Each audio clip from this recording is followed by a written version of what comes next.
ಮೊನ್ನೆ 2019 ಚುನಾವಣೆಯಲ್ಲಿ ಅನುಭವ ಆಗ್ತಾಯಿದೆ. ಯಾಕೆ ಈ ಮಾತನ್ನ ನೆನಪು ಮಾಡಿಕೊಂಡೆ ಅಂದರೆ, ನನಗೆ ಮೊನ್ನೆ ತುಂಬ ಹುಷಾರಿಲ್ಲ, ಅದೇನೋ ಸೋಕಾದಂಗಾಗಿದೆ ಅಂದ್ಬಿಟ್ಟು ಅದ್ಯಾರೋ ಹಳೇ ಯಮುನ್ ಕರ್ಕೊಂಡ್ಬಂದು ತುಸಿ ತೆಗೆಸ್ತಾ ಇದ್ದೆ. ನಾಯಿ ಕಣ್ಣು, ನರಿ ಕಣ್ಣು, ಕಟ್ಕೊಂಡೆ ಕಣ್ಣು ದೃಷ್ಟಿ ಕಂಡು ನಾನು ಮನಸ್ಸಲ್ಲಿ ಅಂದ್ಕೊಂಡೆ, ಅಂತಾನು ಯಾಕೋ ನೀನು ಹೇಳಲಿಲ್ಲ. ಇವತ್ತು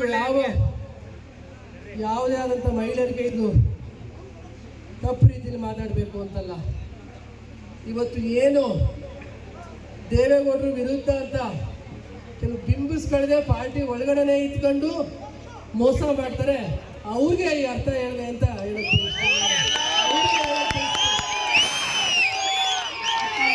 ಸುಳ್ಳು ಈ ಮನುಷ್ಯನ ತೆಗೆಬಿಡವ ಅಂತ ನಾನು ಹೇಳಕ್ಕೆ ಬಯಸ್ತೀನಿ. ಇಲ್ಲಿ ಯಾವುದೇ ಹೆಣ್ಮಕ್ಳ ವಿಷಯ ಅಲ್ಲ. ಮುಖ್ಯವಾಗಿ ಈ ನಾಟಕ ಆಡ್ಕೊಂಡು ನಿಮ್ಮ ಜೊತೆನೇ ಇರ್ತೀವಿ ಸ್ವಾಮಿ, ನಿಮಗೆ ಬಂದಾಗ ಹಾಲು ಕೊಡ್ತಾರೆ ಮನೆಗೆ, ಆಮೇಲೆ ಮುಂದೆ ಮಾಡಿದಿನ ಇನ್ನೊಬ್ರು ಕರ್ಸ ಅವ್ರಿಗೂ ಹಾಲು ಕೊಡ್ತಾರೆ. ಬೇಡ.